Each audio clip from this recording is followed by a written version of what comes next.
രാജാക്കന്മാരുടെയും രഥങ്ങൾ അങ്ങനെ ആ ദ്വാരകയുടെ മുറ്റത്തെല്ലാം കിടക്കുന്നുണ്ട്. ഓരോരോ പടിവാതിലായിട്ട് കടന്നിട്ട് വേണം ഭഗവാന്റെ അടുത്തേക്ക് പോവാൻ. അങ്ങനെ അവസാനത്തെ പടിയുടെ മുന്നിൽ എത്തിയപ്പോ അവിടെ ഈ സാമന്ത രാജാക്കന്മാര് പറയുന്നു, അവര് പരസ്പരം ഇന്നിനി ഭഗവാനെ കാണാൻ പറ്റും എന്ന് തോന്നുന്നില്ല. കുചേലൻ സുധാമ വിചാരിച്ചു, ഈ രാജാക്കന്മാരായ സാമന്ത രാജാക്കന്മാരായ ഇവർക്ക് കാണാൻ പറ്റില്ലെങ്കില് തനിക്ക് ഭഗവാനെ കാണാൻ സാധിക്കൂ. എന്തായാലും തിരിച്ചു പോവാം. വേഗം അവിടെ നിന്ന് ഒരാൾ കണ്ടു, കല്യാണിക്കുന്നു. പിന്നീട് അതെ എവിടേക്കാ പോകുന്നത്? വേഗം നിറഞ്ഞ് ചാടി കുചേലൻ വീണ്ടും ആ രൂപം വന്ന് അടുത്തേക്ക് വന്നു. സുധാമാവിന്റെ മുന്നിലെത്തി. സുധാമാവ് പറഞ്ഞു, അല്ല ഭഗവാനെ കാണാൻ വിചാരിച്ച് വന്നതായിരുന്നു. പക്ഷെ ഇവിടെ എത്തിയപ്പോൾ എനിക്ക് മനസ്സിലായി, വലിയ വലിയ രാജാക്കന്മാർക്ക് പോലും ആ ഭഗവാനെ കാണാൻ ഇന്ന് തരാമില്ലാത്രേ. അതുകൊണ്ട് തിരിച്ച് ഞാൻ പോവുകയാണ്, ഇല്ലത്തിലേക്ക് തന്നെ പോവുകയാണ് എന്ന് പറഞ്ഞപ്പോ ആ കാവക്കാരൻ പറഞ്ഞു, അരുത്, അങ്ങ് പോകരുത്. കാരണം ഭഗവാൻ അങ്ങനെ ബ്രാഹ്മണന്മാരെ ഒരിക്കലും തിരിച്ച് പറഞ്ഞേക്കാറില്ല. അങ്ങ് വേഗം നടന്നു ചെല്ലും. ഭഗവാൻ ഇതാ അവിടെ ഉള്ളിൽ ഇരിക്കുന്നുണ്ട്. ഭഗവാന്റെ ആ വീട്ടിലെ രുക്മിണിയുടേതായ അന്തപുരത്തിലെ ഭഗവാനുണ്ട്, കണ്ടോളൂ എന്ന് പറഞ്ഞു. കണ്ണുനീരുകൊണ്ട് സുധാമാവിനെ ഒഴിയൊന്നും കാണുന്നില്ല. സന്തോഷമാണോ സങ്കടമാണോ ഉള്ളിലെ കണ്ണുനീര് ധാരാളമായിട്ടാണ് കണ്ണുനീര് വരുന്നത്. ഓരോ പടിയായിട്ട് പടിപ്പുറങ്ങളായിട്ട് പടിയാറും കടന്നവിടെ ചെല്ലുമ്പോൾ ശിവനെ കാണാനും ശിവശംഭോ ശിവശംഭോ ശംഭോ ശിവശംഭോ ശംഭോ ശിവശംഭോ ശംഭോ ശിവശംഭോ. അങ്ങനെ കുചേലൻ അങ്ങനെ നടന്നെടുത്തും ഭഗവാനോട് രുക്മിണിദേവിയുമായിട്ട് അങ്ങനെ എന്തോ സ്വകാര്യം പറയുന്നുണ്ട്, പരസ്പരം എന്തോ പറയുന്നുണ്ട്, ചിരിക്കുന്നുണ്ട്. അങ്ങനെ രണ്ടുപേരും കൂടി പറഞ്ഞ് ചിരിക്കുന്നതായ സമയത്ത് ഭഗവാൻ ഒന്ന് നോക്കി, അതാ തന്റെ പടിപ്പുര കടന്നുകൊണ്ട് ഒരു ബ്രാഹ്മണ വേഷത്തിൽ ഒരു രൂപം അങ്ങനെ നടന്നടുക്കുന്നു. ഉടനെ തന്നെ രുക്മിണി ദേവിയോടുള്ളതായ സംസാരമൊക്കെ നിർത്തിക്കൊണ്ട് ഭഗവാൻ അങ്ങനെ ആ ബ്രാഹ്മണനായ സുധാമാവിന്റെ അടുത്തേക്ക് ഓടിപ്പോവാണ്. ഒന്നും നോക്കുന്നില്ല, രുക്മിണി ദേവിയെ പോലും ശ്രദ്ധിക്കുന്നില്ല. ആ രുക്മിണി ദേവിയെ ഭഗവാൻ തന്നെ ആ കൊട്ടാരത്തിൽ നിന്ന് പടികളെല്ലാം ചാടി ഇറങ്ങിക്കൊണ്ട് അതാ സുധാമാവിന്റെ അടുത്തേക്ക് അങ്ങനെ എത്തി. സുധാമാവിനെ കണ്ടതും ഭഗവാൻ അങ്ങനെ കൂട്ടിപ്പിടിച്ചുകൊണ്ട്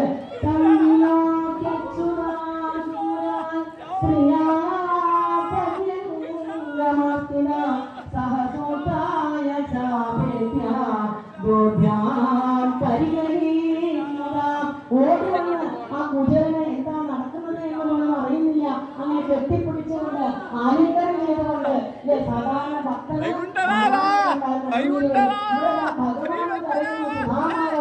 അത്ഭുതപ്പെട്ടു പോകുന്നു. ഭഗവാൻ കണ്ണുനീരോടുകൂടി ഭഗവാൻ സുധാമാവിന്റെ പാദത്തിൽ നിന്ന് നമസ്കരിച്ചുകൊണ്ട് ആരാണ് വന്നിരിക്കുന്നത്? സഖ്യോ പ്രിയസ്യ മിത്രശേ പ്രീതോ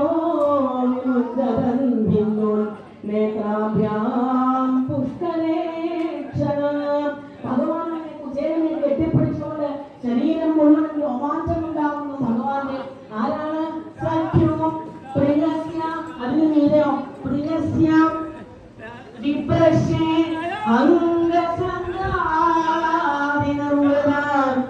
ഭഗവാന് രോമാഞ്ചമുണ്ടായി, കണ്ണുനീര് വന്നു. ഒരിക്കലും കരയാത്തനായ ഭഗവാൻ ചന്താമര കണ്ണനുണ്ടോ കരഞ്ഞിട്ടുള്ളൂ എന്ന് ചോദിക്കുന്നത് പോലെ ഭഗവാന്റെ ധാരധാരയായിട്ട് കണ്ണുനീരുന്നുണ്ട്. സുധാമാവിനെ വേഗം അതാ സ്വീകരിച്ച് പൂർണ്ണ കുംഭത്തോടുകൂടി അങ്ങനെ കൂട്ടിക്കൊണ്ടുവരികയാണ്. അവിടെ കൊണ്ടുവന്നു. അതാ ഭഗവാന്റെ കൊട്ടാരത്തിലേക്ക് എല്ലാവരും വരുന്നു. ആ സുധാമാവിനെ നമസ്കരിക്കുന്നു. ഭഗവാന് പോലും ഒരു പതർച്ചയായി, ഒരിക്കലും പതറാത്തതായ ആ ഭഗവാൻ പതർച്ച കൊണ്ട് എല്ലാവരും നോക്കി നിൽക്കുകയാണ്. സുധാമാവ് വരുമെന്ന് പ്രതീക്ഷിച്ചിട്ടില്ല. രുക്മിണി ദേവി അടുത്തുണ്ട്. സകലരും വന്ന് നമസ്കരിക്കുന്നു ആ സുധാമാവിനെ. ഏതൊരു ഭഗവാന്റെ പാദത്തിൽ നിന്നാണോ ഗംഗ ഉത്ഭവിച്ചത്, ആ ഭഗവാൻ അങ്ങനെ ജലമെടുത്ത് കൊണ്ടുവന്ന് കുചേലന്റെ കാലങ്ങൾ കഴിയുകയാണ്. അങ്ങനെ വേഗം കുങ്കുമമിട്ട് ആ കുചേലന് ദീപാരാധന കാട്ടി ആ ജലത്തെ ഭഗവാൻ തന്റെ ശിരസിലും പ്രോഷണം ചെയ്യണം. അങ്ങനെ അവിടെ ഇരിക്കുന്നതായ എല്ലാവരെയും പ്രോക്ഷണം ചെയ്ത് ഭഗവാൻ പറഞ്ഞു, ഇന്ന് ദ്വാരക പരിശുദ്ധമായി എന്ന്. ആ സുധാമാവിനെ തന്റെ തന്നെ ചപ്രമഞ്ചത്തിൽ അവിടെ ഇരുത്തി ഭഗവാനും അതാ കുചേലന്റെ കൂടെ സുധാമാവിനോടൊപ്പം ഇരുന്നുകൊണ്ട് രണ്ടുപേരും കൂടി അവിടെ പരസ്പരം ഇനി ആലിംഗനത്തോടു കൂടി. എന്ത് ചെയ്താലും ഭഗവാന് മതിയാവുന്നില്ല. രുക്മിണി ദേവി അടുത്ത് വന്ന് അതാ ഭഗവാൻ ആ സുധാമാവിന്റെ പാദത്തെയെല്ലാം താഴെ വെച്ച് കഴുകി. അത് ആ ഗംഗാതീർത്ഥം പോലെ അല്ലെ, ഏതൊരു ഭഗവാന്റെ പാദത്തിൽ നിന്നാണോ ഗംഗ ഉത്ഭവിച്ചത്, ആ ഭഗവാൻ തന്നെ സുധാമാവിന്റെ കാല് കഴുകിച്ചുകൊണ്ട് ഭഗവാന്റെ ശിരസിലും അവിടെയുള്ളതായ എല്ലാവരുടെയും ശിരസിലേക്കും ആ തീർത്ഥം അങ്ങനെ തെളിച്ചു കൊടുക്കുന്നുണ്ട് ഭഗവാൻ. എന്നിട്ട് ഭഗവാൻ പണ്ട് ഉദ്ധവരോട് പറഞ്ഞതുപോലെ ഇവിടെ ഭഗവാൻ അത് കാണിച്ചു തരികയാണ്. ഉദ്ധവ, നിരപേക്ഷം മുനിം ശാന്തം നിർവൈരം സമദർശനം അനുവ്രതാമ്യഹം നിത്യം ഭൂയേത്യംഘ്രിരേണുഭി. ഉദ്ധവ, ഒന്നും ആഗ്രഹിക്കാതെ, എന്നോട് ഒന്നും ചോദിക്കാതെ സദാ ബ്രഹ്മധ്യാന നിരതനായിട്ട് പ്രപഞ്ചത്തെ മുഴുവനും ആത്മസ്വരൂപമായിട്ട് കണ്ടുകൊണ്ട് ആരോടും വെറുപ്പില്ലാതെ ഏതൊരു മഹാത്മാവാണോ ഇരിക്കുന്നത് അവന്റെ പിന്നാലെ ഞാൻ നടക്കും. അവന്റെ കാലടിയുള്ളതായ മണ്ണ് ഞാൻ എൻ്റെ മേലിടും. ഞാൻ എൻ്റെ ശിരസില് എന്നെ ശുദ്ധമാക്കാനായിക്കൊണ്ട് അത് ഞാൻ എൻ്റെ ശിരസിൽ ധരിക്കും. ഇവിടെ എല്ലാം ഭഗവാൻ അത് ചെയ്തു കാട്ടാണ്. സുധാമാവിനെ ഇരുത്തി പാദപ്രക്ഷാളനം ചെയ്തു. എല്ലാവരും ആശ്ചര്യത്തോടെ നോക്കുന്നു. ഈ ഭിക്ഷു, ഈ അവധൂതൻ എന്ത് മഹാഭാഗ്യമാണ് ചെയ്തിരിക്കുന്നത്. ഭഗവാൻ അങ്ങനെ പരിചരിക്കുമ്പോൾ എല്ലാവരും ആശ്ചര്യപ്പെടുക. ഭഗവാനാകട്ടെ ആരെയും നോക്കുന്നില്ല. അങ്ങനെ പരിചരിച്ച രണ്ടുപേരും കൂടി പരസ്പരം സംഭാഷണമൊക്കെ ചെയ്ത് ആട്ടുകട്ടിലെ അങ്ങനെ കൈ പിടിച്ച് ഭഗവാൻ പഴയ കഥയൊക്കെ ചോദിക്കുകയാണ് സുധാമാവനോട്. പാഠശാലയിൽ വെച്ച് പഠിച്ചതായ കഥകള് എല്ലാം അവിടെ പറഞ്ഞു. ഭഗവാൻ ചോദിക്കുന്നു, പാഠശാലയിൽ നിന്ന് പോന്നതായ ശേഷം സമാവർത്തനത്തിന് ശേഷം അങ്ങ് കല്യാണം കഴിക്കണ്ടായോ? കാരണം അഭിബ്രഹ്മൻ ഗുരുകുലാൽ ഭവദാലബ്ധദക്ഷിണാൽ സമാവൃത്തേന ധർമ്മജ്ഞ ഭാരൂഢം സദൃശിം നവ. താങ്കൾക്ക് അന്നേ ഗൃഹസ്ഥാശ്രമത്തിൽ വലിയ താല്പര്യമൊന്നും ഉണ്ടായിരുന്നില്ലോ, ധനത്തിലോ അതേപോലെ ലോക വിഷയത്തിലോ ഒന്നും തന്നെ താല്പര്യം ഉണ്ടായിരുന്നില്ലോ എന്ന് ചോദിച്ച് ആ ഭഗവാൻ ആ സുധാമാവിന്റെ കൈയെ അങ്ങോട്ട് പിടിച്ച് തന്റെ മടിയിലേക്ക് അങ്ങോട്ട് വെച്ചു. ആ കൈകളെ അങ്ങനെ പതുക്കെ തടവി കൊടുത്തുകൊണ്ട്, എന്ത് പറയുന്നു സുധാമാവേ, അങ്ങ് സുഖായിരിക്കുന്നു എന്നങ്ങനെ ചോദിക്കുകയാണ്. എന്താണ് പറയേണ്ടത് എന്നറിയാതെ സുധാമാവ് പറഞ്ഞു, അജിത ഹരേ ജയ മാധവ വിഷ്ണു അജിത ഹരേ ജയ മാധവ വിഷ്ണു അജമുഖ ദേവ നാഥ നാഥ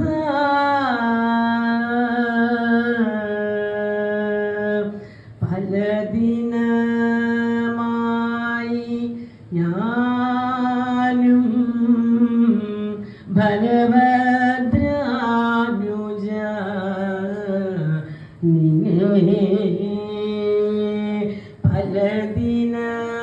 പലദിനമായി ഞാനും ബലഭദ്രാനുജ നിന്നെ